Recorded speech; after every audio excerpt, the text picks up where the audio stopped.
नमस्कार, आपके साथ मैं हूं दीपशिखा भारद्वाज और मेरे साथ मौजूद हैं मेरे सहयोगी विवेक शर्मा जी। महाराष्ट्र में जो प्लेन हादसा हुआ है, ये प्लेन हादसा कैसे हुआ और जब ब्लैक बॉक्स सामने आएगा तो कौन सी वो चीजें हैं जो संभावित कारण हमें बता सकती है, उसके बारे में आज हम चर्चा करेंगे क्योंकि इस क्षेत्र में जानकारी है इन्हें और इसी के साथ लगातार इस पूरी खबर पर वो सुबह से ही पूरा अपडेट ले रहे हैं। तो चलिए सबसे पहले सर आपसे जानना चाहेंगे, देखिए ये पूरा हादसा हुआ है, बताया जा रहा है कि मौसम इसके पीछे रह सकता है या फिर किसी भी तरीके की कोई तकनीकी खराबी या जो फेल लैंडिंग हम कह सकते हैं वो भी वजह निकलकर सामने आ रही है फिलहाल अगर शुरुआती जांच की हम बात करें।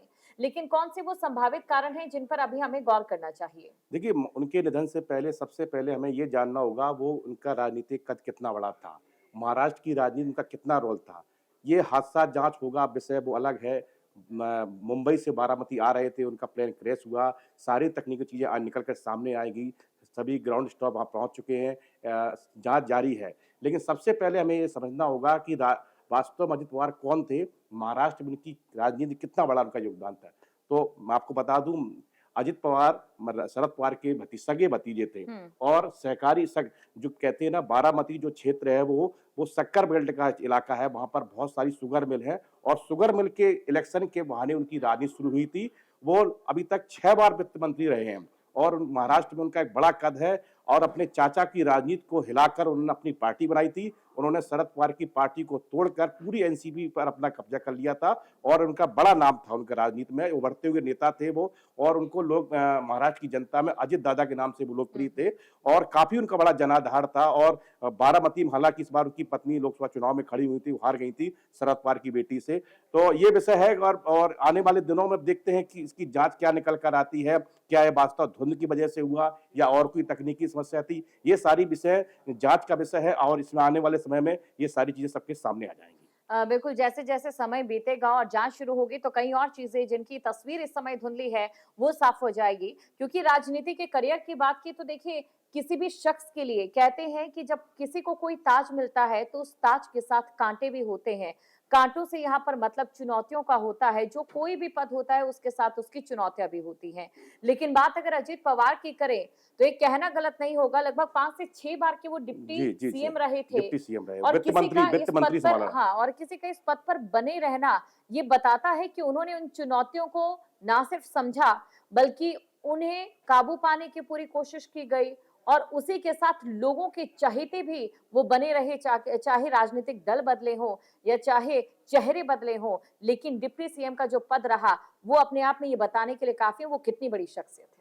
देखिए, जैसा आपने सारी चीज़ें बता दिया है कि महाराष्ट्र की राजनीति में उनके जो कद था उनको नज़रअंदाज तो बिल्कुल नहीं किया जा सकता।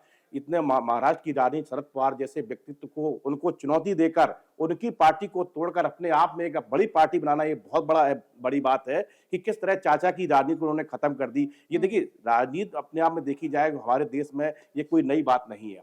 घर परिवार में राजनीति होती रही है, पार्टियां टूटती रही हैं, लोगों ने अलग दल बनाए हैं, तो उसी कड़ी में आप अजित पवार को कह सकते हैं। लेकिन राजनीति में जिस तरह से अजित पवार उभर रहे थे, पुणे में उनका बड़ा दबदबा था। कहते हैं पुणे की राजनीति में सबसे ज्यादा उन्हीं का नाम चलता था। वो जो चाहते थे वही होता था। हालांकि इस बार के जो चुनाव हुए महानगर पालिका में उनको उतनी सफलता नहीं मिली, लेकिन पुणे की राजनीति में वो एक अहम अहम चेहरे थे।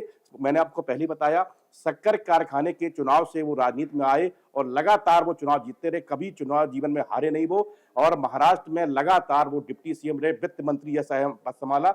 आज जैसे निधन हुआ उनका, तो मैं आपको बता दूं उनकी पहचान घड़ी से हुई, उनकी जो और उनका चुनाव चिन्ह भी घड़ी से है। तो आप देख सकते हैं वहां पर के लोगों का लोग बहुत रो रहे थे। उनका जो वहां पर लोकल स्तर का जो लोग थे उनको अपना एक पारिवारिक सदस्य मान रहे थे। आप कई देखिए, जो महाराष्ट्र के शिक्षा मंत्री हैं हसन मुश्रीफ, वो तो ऐसे रो रहे थे जैसे उनके पास शब्द नहीं थे। कई नेता ऐसे हैं जो अब उनके पास शब्द नहीं है, कैसे एक दुख को व्यक्त करें। मैं तो कहूंगा परमात्मा उनके परिवार को उतनी शक्ति दे कि इतने बड़े दुख को वो कर सकें। लेकिन महाराष्ट्र की राजनीति में उनके जैसे कद का समान फिलहाल कोई नेता नहीं था। उभरते हुए नेता थे और उनको मैंने आपसे पहले कहा, उनको अजित दादा के नाम से जाना जाते थे। लोग उनको अपने पारिवारिक सदस्य ऐसा मानते थे और उनके बारे में एक बड़ी खास बात कही जाती है। कहते हैं कि ग्रामीण इलाकों में उनका नंबर लोगों के पास रहता था और वो फोन करते थे और लोग उनसे बात करते थे कि हमारी ये समस्या है, तो अजित पवार उनकी तुरंत समस्या का समाधान करते थे। बिल्कुल, इसलिए पीएम नरेंद्र मोदी ने कहा कि जमीन से जुड़े वो नेता थे और एक और उनके राजनीतिक सहयोगी ने ये कहा कि वो एक ऊर्जावान नेता थे। अब इसी के साथ क्योंकि राजनीति की बात हम कर रहे हैं, लेकिन एविएशन डिपार्टमेंट की ओर से क्या कहा जा रहा है कि क्यों वो पूरा विमान हादसा हुआ, कौन-कौन सी उसकी मुख्य वजहें हैं? नोट डाउन हमने की है, वो भी आपको बता देते हैं, ब्लैक बॉक्स का इंतजार रहेगा, लेकिन फिलहाल वो वजहें लो विजिबिलिटी, क्योंकि देखिए घना कोहरा था, धुंध छाई हुई थी और लगातार मौसम विभाग की ओर से जो अपडेट था वो दिया जा रहा था। और विंड शेयर की अगर हम बात करें, ये बहुत ही खतरनाक जो मौसम की स्थिति है वो रहती है। कुछ सेकंड अगर हवा की दिशा बदल जाती है तो ऐसे हादसे होने का जो संभावना है वो और यहाँ पर बढ़ जाती है। टर्बुलेंस की अगर हम बात करें तो टर्बुलेंस भी अगर रहता है, क्योंकि बहुत तेज वर्टिकल एयर मूवमेंट इसमें होता है और ऐसे में टर्बुलेंस होता है जिससे पूरी तरीके से नियंत्रण यहाँ पर खोया जा सकता है। अगर बिजली गिरी होगी, ये भी संभावित कारण एक हो सकता है, क्योंकि आधुनिक प्लेन बिजली सहन कर लेते हैं, लेकिन कभी कभी से इलेक्ट्रॉनिक सिस्टम या सेंसर प्रभावित हो जाता है, जो हादसे की वजह रहता है। इंजन आइसिंग की अगर हम बात करें, जब ठंडे मौसम होते हैं, नम मौसम होते हैं, तो उसमें जो इंजन है उसकी आइसिंग भी हो जाती है, जिस वजह से फ्रीज हो जाता है काफी ज्यादा सिस्टम। ये भी एक वजह हो सकता है, या फिर पायलट का जो डिसओरिएंटेशन रहता है, क्योंकि इसमें यानी दिमाग को सही दिशा का अंदाजा पायलट नहीं लगा पाता है।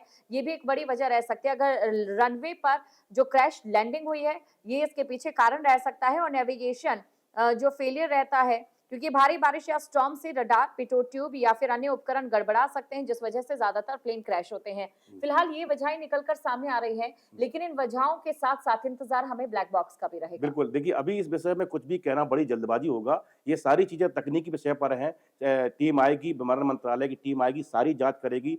जो निकल के तथ्य सामने आएगा उसमें बिल्कुल सामने निकल के आए। लेकिन ये बात बिल्कुल एक जो निकल कर सबसे बड़ी बात सामने आ रही है कि ये धुंध की वजह से हुआ है। आप उठा के देखिए, ये पहला हादसा नहीं है हमारे देश में।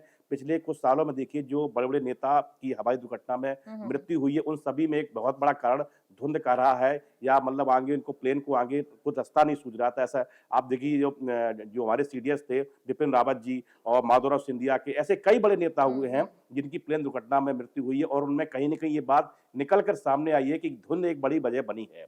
तो इसमें भी एक ये हो सकता है, लेकिन मैं आपसे पहले कह रहा हूँ इसमें कुछ भी अभी कहना बड़ी जल्दबाजी होगा। सारी चीजें जांच के दायरे में है, वो निकल कर आएंगी और सच सामने आएगा। तो ये कारण संभावित रह सकते हैं, लेकिन ब्लैक बॉक्स का इंतजार रहेगा, उसके बाद क्या कुछ सामने आता है। अजीत पवार के बारे में बता ही दिया गया है, कितने बड़े कद के वो नेता थे। महाराष्ट्र की राजनीति से लेकर देखिए उत्तराखंड के सीएम की ओर से भी शोक जताया जाता है, यानी कि आप अंदाजा लगा सकते हैं, चाहे अलग अलग राजनीतिक दलों की हम बात करें, वैचारिक मतभेद भले हो सकते हैं, लेकिन व्यक्तिगत मतभेद किसी का किसी के साथ नहीं है। ये यहाँ पर बताता है इस प्रकार जैसे पूरे देश में राजनीतिक अगर गलियों की हम बात करें, आज वहां पर शोक संतप्त है। आपके मोबाइल पर तुरंत आएगी ब्रेकिंग न्यूज, स्क्रीन पर सबसे पहले दिखेगी बड़ी खबर, देश दुनिया की हर खबर एक जगह। अब आपके मोबाइल पर तुरंत फटाफट इंस्टॉल कीजिए न्यूज नेशन ऐप और रखिए खुद को अपडेट।